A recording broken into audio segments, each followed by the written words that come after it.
Bueno, volvimos de la tanda para hablar un poco de ancestría indígena. No sé si se acuerdan, el miércoles pasamos estuvimos hablando de este análisis de ADN mitocondrial que derivó en un montón de números nuevos que nos sorprendieron a muchos, de que supuestamente no teníamos indios, y ahora parece que el 30% del país tiene ancestría indígena por parte maternal. Y bueno, ahora vamos a hablar con Gonzalo Figueiro, que es el doctor en antropología que llevó a cabo esta investigación. Buen día, Gonzalo, ¿estás por ahí? Buen día, Germán, ¿cómo te va? ¿Todo bien, y vos? Muy bien, acá estamos. ¿De dónde nos estás hablando? ¿Desde Montevideo?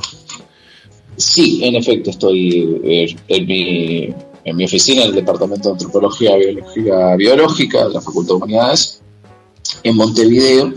Y bueno, ahora justamente te escuché decir que bueno, fui el que estuvo a cargo de estos análisis que estuviste mencionando anteriormente, y por supuesto cabe mencionar que hoy por hoy, y mucho más hoy por hoy, la ciencia es un emprendimiento de equipo. Es decir, si bien figuro como primer autor en el artículo científico que se publicó sobre el tema, es un equipo bastante grande, ¿no? O sea, los que estuvimos a cargo tanto de la parte técnica como muestreo y todo lo demás, somos prácticamente, creo que andamos cerca de la docena de personas en total.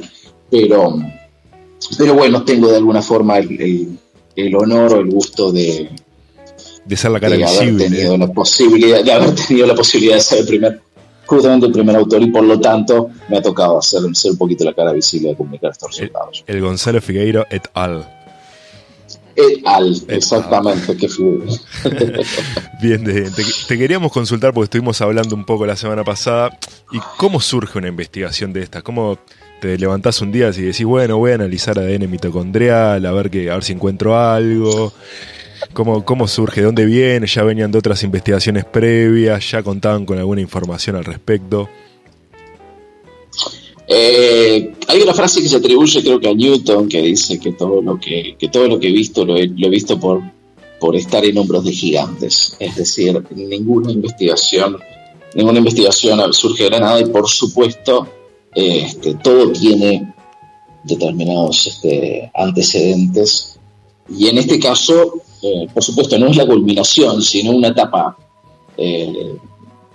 intermedia en un camino que vaya a saber dónde va a culminar, y que ya lleva en Uruguay más o menos algo más de 30 años de trabajo. La fundadora de esta línea en el Uruguay es la doctora Mónica Sanz, que es la profesora titular de este departamento, y que bueno, sigue en actividad hasta el día de hoy, y que justamente en el correr de la década de 1980 emprendió determinadas investigaciones sobre rasgos visibles. Concretamente empezó a trabajar con diente en pala, mancha mongólica, y después trabajó con grupos sanguíneos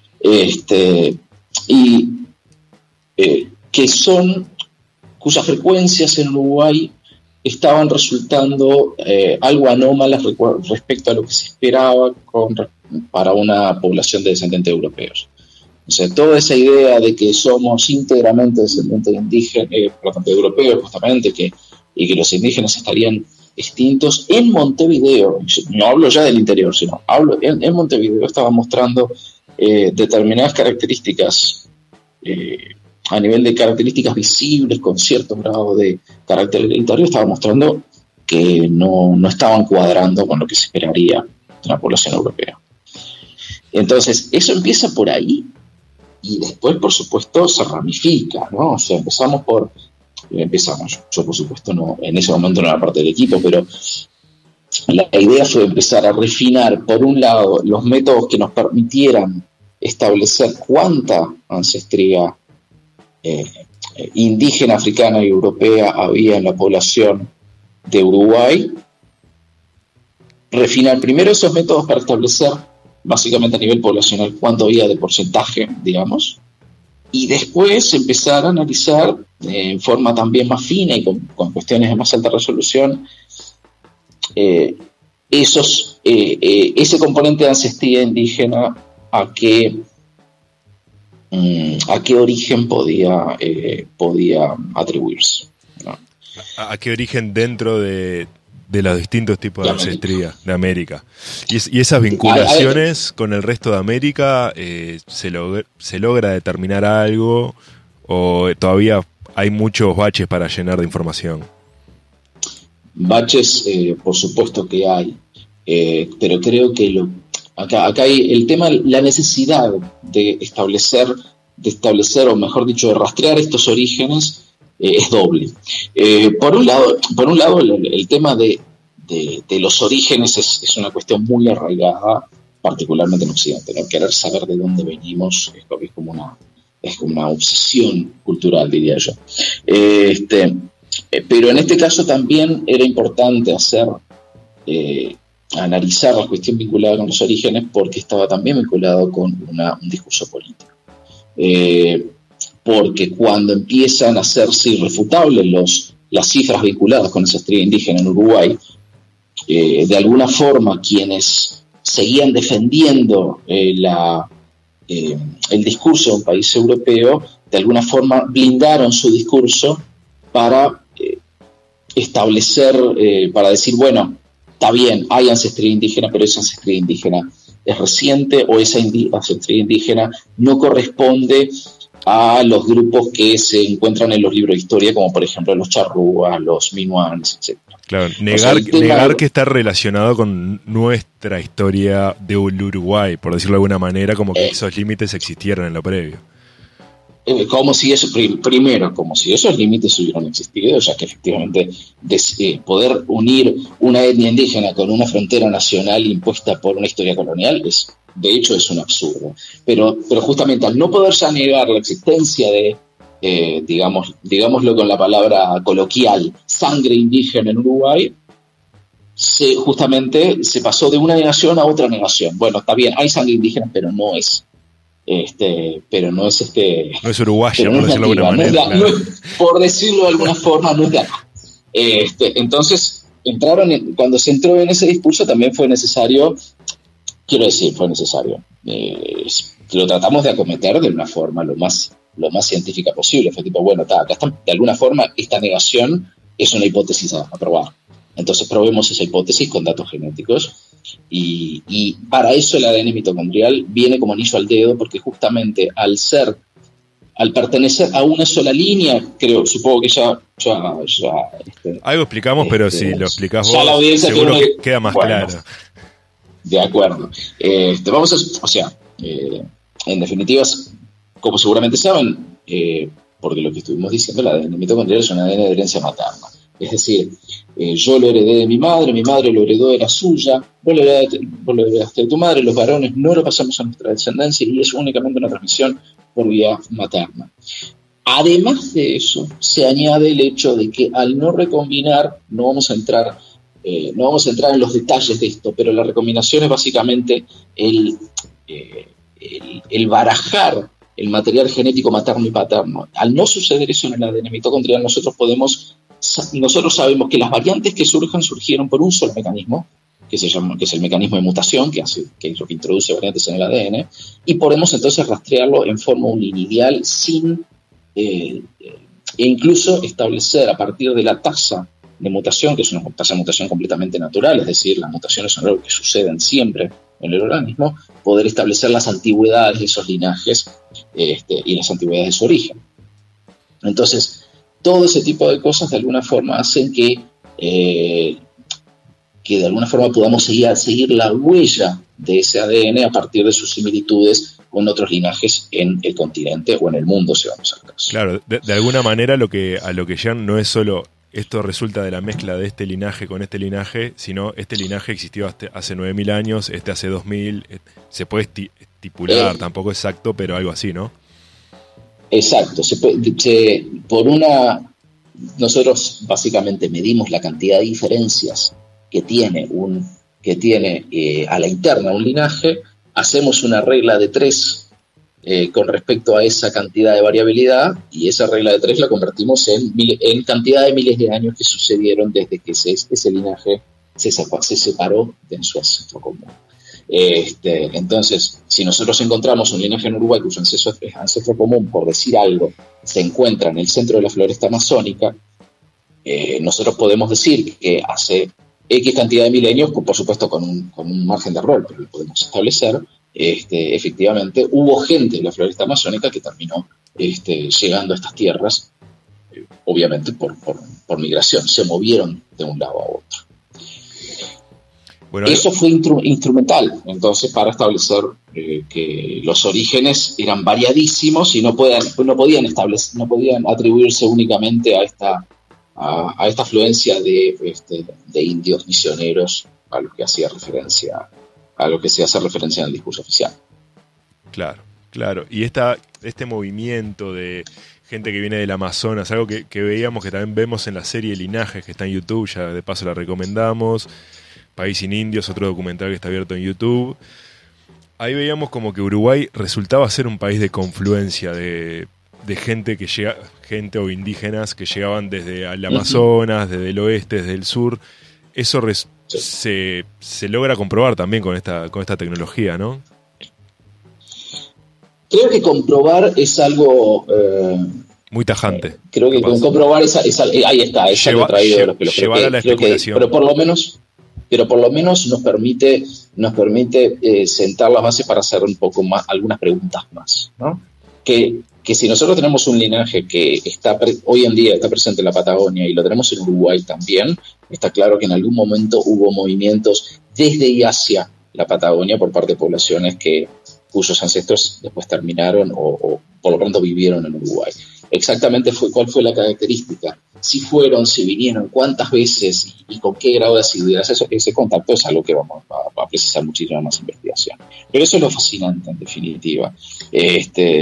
Vamos viendo, siempre me gusta plantearlo que es una metáfora trillada, pero no deja de ser, en definitiva, que estamos armando un rompecabezas, y a medida que lo vamos armando vamos viendo como un paisaje se va pintando, con la única diferencia, creo yo, con esa metáfora, es que este rompecabezas tiene un número de piezas infinito, y es un trabajo que no va a estar concluido jamás. Nunca, claro. No. O sea que podemos decir que se va a seguir estudiando esto hasta el fin de los tiempos, probablemente, o hasta que los deje. Exacto. Hasta que haya presupuesto. Sí, tal cual.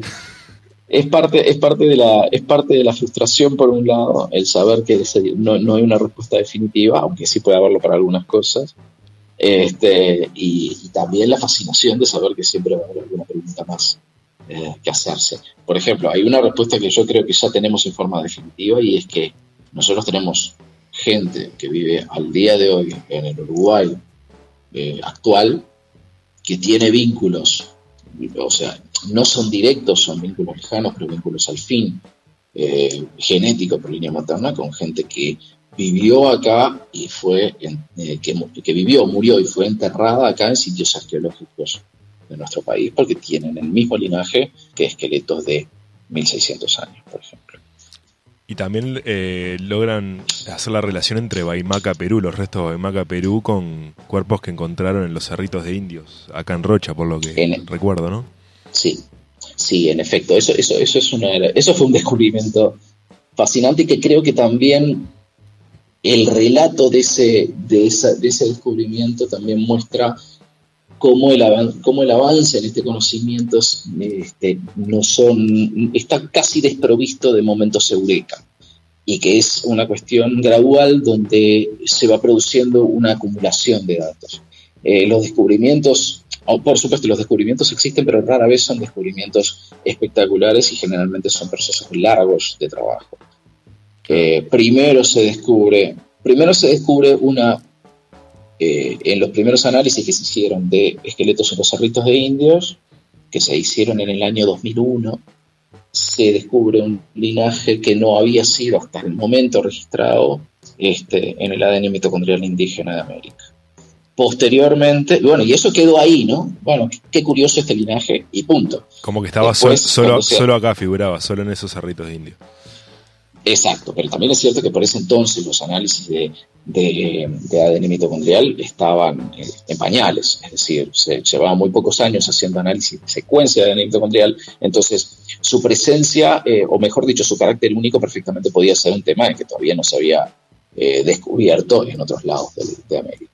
Claro. Pero pasan los años y siguen sin descubrirse representantes de ese linaje en otros lados de América, y además, cuando se hacen los análisis de los restos de Biomarker, resulta que tiene ese mismo linaje. Después aparecen individuos a lo largo de otros análisis que tenían también carácter genético poblacional, pero de personas vivas, también aparece ese linaje, y entonces, bueno, ahí es donde decimos, bueno, acá ya dejamos de tener duda alguna de que se trata de un vínculo, de que se trata de un linaje con raíces profundas en nuestro territorio, y que está presente en la actualidad. Es un caso de continuidad, no digo inaudito, pero es un caso de continuidad llamativo para un país que supuestamente no tiene indígenas. Y que supuestamente nuestros indígenas eran nómades, que andaban corriendo atrás de algo para comer, lo que nos enseñaban en la escuela, por lo menos, ¿no? Capaz que no eran tan nómades como creemos que eran, o cubrían ciertos terrenos con ciertos patrones, capaz. Claro, exactamente. Ahí se abren otras cuestiones que tienen que ver con la interpretación antropológica del dato. No, creo que ahí está bueno también establecer qué es lo que me hace a mí antropólogo y no genetista. Como les comenté, como comentaste al presentarme, yo soy antropólogo. O sea, yo me considero antropólogo y me defino como antropólogo. Pero mi formación fue algo extendida, o sea, hice arqueología acá en Facultad de Humanidades. Después hice una maestría en genética en la Universidad de la República, acá en Uruguay también, en Facultad de Ciencias, e hice un doctorado también en genética. Es decir, hice varios años de formación vinculado con métodos, técnicas y teoría a nivel de genética. Pero después de todo eso no me considero genetista, me considero antropólogo. ¿Por qué? Porque siempre para mí el dato genético fue un medio y no un fin. Es decir, utilizo ese dato genético para hacer inferencias y para establecer y para poder hacer análisis a propósito de qué puedo investigar o inferir a propósito de conductas humanas que dieron lugar a determinados patrones genéticos en el territorio. Entonces, ahí viene todo lo que uno pueda incorporar de teoría y de antropológica y de analogía etnográfica con grupos cazadores-recolectores históricamente registrados y modernos. Bueno, ¿qué es entonces el nomadismo? ¿Es un ir y venir sin ton ni son? ¿Es algo más restringido en el territorio? ¿De qué estamos hablando cuando estamos hablando de movilidad? ¿Y qué estamos hablando cuando hablamos de... y efectivamente cuando hablamos de poca movilidad, mucha movilidad, ya empezamos a tener que relativizar un poquito esos términos, para no pensar, o sea, para no terminar cayendo en una idea de poblaciones errantes, porque no son poblaciones errantes. Claramente conocen el territorio por el que se mueven. Claro, no se van por ahí, y también está bueno lo que nos contabas de que en realidad como que terminás usando las ciencias exactas y naturales como un medio para la antropología que es tu base, ¿no? En eso de hoy en día de que todo termina siendo interdisciplinario, ¿no? Ya no hay nada tan concreto como las ciencias sociales o ciencias exactas, todo tiene su aporte y su cruza, por decirlo de alguna manera. Absolutamente, o sea, absolutamente. Los límites disciplinares se desdibujan cada vez más en la medida en que un dato, es como lo que pasa acá, un dato que está basado en una molécula biológica concreta, termina siendo un medio para hacer un trabajo de las ciencias sociales y de la humanidad. Bueno, Gonzalo, creo que la vamos a dejar por acá. Te agradecemos por estos minutos en Radio Ulma. Nada, no sé si nos querías contar algo más o en qué estás investigando ahora, pero si no, igual vamos a tener chance de volver a charlar. Bueno, sí, en todo caso, simplemente como para cerrar, es en este momento preciso, no te voy a decir que metí los análisis genéticos en el freezer, porque no es así, pero este proyecto, digamos, ya le pusimos el moño, por el momento, y estamos analizando algunas cosas algunos datos que todavía quedaron por terminar de analizar de ese proyecto, pero mientras tanto yo estoy trabajando muchísimo justamente con restos humanos prehistóricos, ¿no? Y particularmente del este del Uruguay, donde en este momento estoy tratando de inferir cuestiones vinculadas, por ejemplo, a su alimentación, a su estado de salud, y sobre todo en cuanto a si podemos tener una idea más clara o mejor resolución de no la antigüedad de las poblaciones, sino cuánto tiempo hace que esas poblaciones empezaron a enterrar a su gente en los cerritos de indios, por ejemplo. O sea, que los cerritos tienen una antigüedad considerable, en algunos casos hasta 5.000 años, pero los entierros siempre tienen una antigüedad considerablemente menor. Entonces, de a poco se nos va armando también una imagen otro puzzle de cómo se movió, cómo a la larga terminar de inferir, bueno, cuáles eran los comportamientos y cuáles eran los imaginarios sociales que llevaban a que movían a esta gente, por decirlo de alguna forma. Así que bueno, si andás en excavaciones por acá por Rocha, capaz que te podemos tener en vivo y en directo en la radio, entonces, en algún momento, o son con huesos que ya fueron excavados. De momento estamos trabajando, y también en ese sentido estamos procurando ser conservadores en nuestra aproximación. Estamos tratando de trabajar únicamente con cosas que ya han sido excavadas o que fueron hallazgos fortuitos, que de esos hay bastantes, o cosas que se encuentran en colecciones de particulares. Y eso también es importante. Nosotros sabemos, es muy común y muy frecuente que particulares tengan artefactos arqueológicos o hayan encontrado cosas en terreno, y que, bueno, en muchos casos los tengan en sus casas. Esa información, si bien muchas veces es levantada en forma poco sistemática y queda descontextualizada, no es un registro arqueológico sin valor, sino que efectivamente se puede rescatar elementos que sirvan para inferencias mayores, como por ejemplo dataciones radiocarbónicas o análisis químicos o de ADN. Es decir, que por ahora estamos evitando excavar, porque ya hay bastante para estudiar. Claro. Exacto, estamos tratando de sacarle un mejor jugo y lograr tener un mejor registro, una mejor idea de lo que hay, para después decidir en forma más racional y dirigida qué tipo de investigaciones habría que hacer con intervención en el terreno. Claro. Pero bueno, por eso esto también es algo de largo aliento, ¿no? Todo lleva su tiempo. Bueno, la invitación queda hecha. Si andás por Punta del Diablo ya sabés. Ahora estamos en el Paseo del Rivero. Dentro de una semana no sabemos.